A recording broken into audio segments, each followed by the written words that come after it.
ادراک کی تعریف بیان کرتے ہوئے مرشد کریم ارشاد فرماتے ہیں کہ جب ادراک کے بارے میں غور کرتے ہیں تو ہم کہتے ہیں کہ زید اخبار پڑھتا ہے، اور زید کہتا ہے کہ میں نے اخبار پڑھا، میں نے کھانا کھایا، میں نے خط لکھا۔ کون کہتا ہے؟ اخبار کس نے پڑھا، خط کس نے لکھا، کھانا کس نے کھایا؟ زید نے۔ یہ سب زید نے کہا، مگر یہ سب کچھ بیان کرنے والا، سمجھنے والا زید کا ذہن ہے۔ زید نے کیا کہا، اس کا جاننے والا صرف زید کا ذہن ہے۔ جاننے کی نوعیت اطلاع سے زیادہ کچھ نہیں۔ زید نے کیا کام کیا، اس کی جاننے والا زید کا ذہن، یہ ادراک ہے۔ جب ہم زید کے جاننے کا تجزیہ کرتے ہیں تو ہمیں اس کے علاوہ کوئی بات نظر نہیں آتی کہ جاننے کی نوعیت اطلاع سے زیادہ نہیں ہے۔ مطلب یہ ہے کہ زید کے ذہن میں ایک اطلاع وارد ہوئی کہ اخبار پڑھو، دوسری اطلاع پر زید نے خط لکھا، تیسری اطلاع پر زید نے کھانا کھایا۔ اب اس کے علاوہ کوئی چارہ کار نہیں ہے کہ ہم یہ کہیں کہ جاننے پڑھنے کی نوعیت اطلاع سے زیادہ نہیں ہے۔ اخبار پڑھنا، خط لکھنا سب اطلاعات ہیں۔ جب ہم یہ تسلیم کر لیتے ہیں کہ زید کا خط لکھنا، اخبار پڑھنا یا کھانا کھانا یا کچھ بھی کرنا اطلاعات ہیں، تو یہ تلاش کرنا پڑے گا کہ زید کون ہے۔ جب ہم اطلاع سے قطع نظر کرتے ہیں کہ زید کون کرتے ہیں تو زید کون ہے، زید نے کیا کیا ہے، یہ سب بے معنی ہے۔ حقیقت صرف یہ ہے کہ زید کے ذہن کو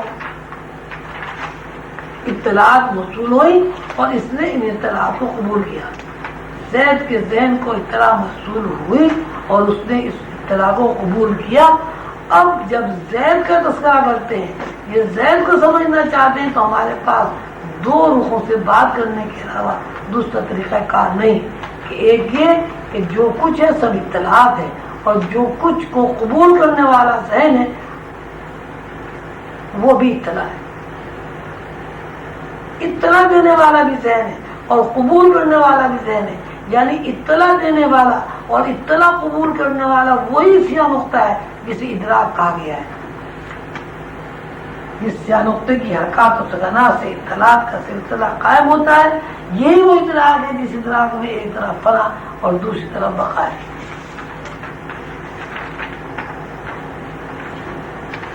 جب ہم لفظ ادراک کہتے ہیں تو اس کے معنی یہ ہے کہ ہم کسی زمانیت یا مکانیت کا تذکرہ کر رہے ہیں۔ ادراک کیا ہے؟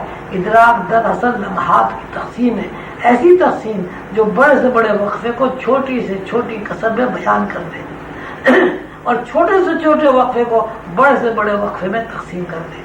اس کا مطلب یہ ہوا کہ لمحہ کوئی وقفہ نہیں ہے، کوئی ایسی اطلاع ہے جو اطلاع ہمیں لمحے کے کروڑویں حصے میں لمحے کو تقسیم کر دیتی ہے۔ وہ اطلاع اس لمحے کو طویل وقفے میں بیان کر کے کروڑوں سال میں محیط کر دیتی ہے۔ ایک آدمی جو 60 سال پہلے پیدا ہوا جب 80 سال کا ہوتا ہے تو 80 سال کے وقفے کو بیان کر دیتی ہے۔ بچپن سے 80 سال کا وقفہ ایک لمحہ بن جاتا ہے، یعنی 80 سال گزرنے کے بعد جب اپنے بچپن یا ماضی میں مشاہدہ کرتا ہے تو ایک لمحے کے 1000ویں حصے میں بچپن کا تذکرہ کرتا ہے۔ حالانکہ اصولاً ہونا یہ چاہیے تھا کہ جس طرح بچپن سے 80 سال گزار کر آدمی 80 سال کا ہوا، اسی طرح 80 سال سے بچپن میں جانے کے لیے 80 سال کا وقت گزارنا تھا۔ ایسا نہیں ہے۔ 80 سال کا بوڑھا جب بچپن کا تذکرہ کرتا ہے تو اس کے اندر بچپن سے لے کر 100 سال تک کا عرصہ فلم کی طرح لپٹ کر سامنے آ جاتا ہے۔ سائنسداں زمین سے سورج کا فاصلہ 9 کروڑ میل بتاتے ہیں۔ ہم جب زمین پر کھڑے ہو کر سورج کو دیکھتے ہیں تو اس کا مطلب یہ ہوا کہ ایک لمحے کے کروڑویں حصے میں 9 کروڑ میل کا فاصلہ طے کر لیا گیا۔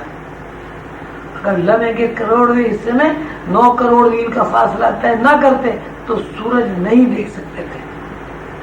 اسی طرح دوسرے سیاروں کا تذکرہ آتا ہے کہ فلاں سیارہ سورج سے بھی دور ہے، لیکن جب اس سیارے کی طرف متوجہ ہوتے ہیں تو وہ سیارہ آنکھوں کے سامنے آ جاتا ہے۔ زمین سے سیارے کا فاصلہ کھربوں میل پر پھیلا ہوا ہے، ہمیں ایک لمحے کے اندر اس فاصلے سے گزار دیتا ہے.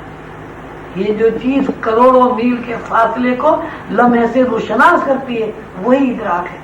ادراک کا جب تذکرہ کرتے ہیں تو یہ بتانا مقصود ہوتا ہے کہ انسان اور اللہ کا ایک رشتہ ہے.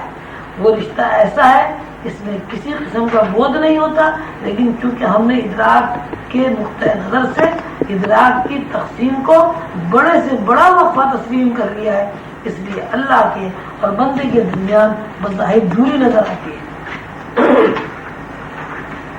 ہم جب یہ کہتے ہیں کہ زمین سے سورج کا فاصلہ 9 کروڑ میل ہے، اور اگر اس 9 کروڑ میل کو تسلیم کر لیں اور اللہ کی موجودگی جس مقام پر ہے اس مقام کا تعین کر لیں تو کھربوں میل کا فاصلہ ہو جاتا ہے.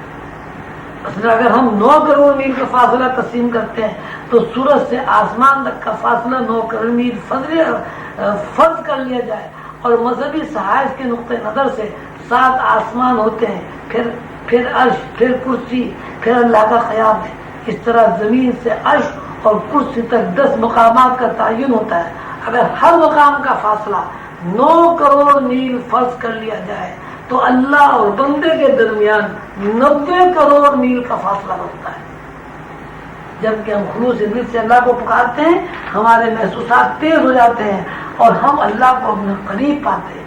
خود اللہ کا ارشاد ہے میں ربی جان سے زیادہ قریب ہوں. اللہ کا ارشاد ہے، اور بندے اللہ کے درمیان 90 کروڑ میل کا فاصلہ متعین کرتے ہیں.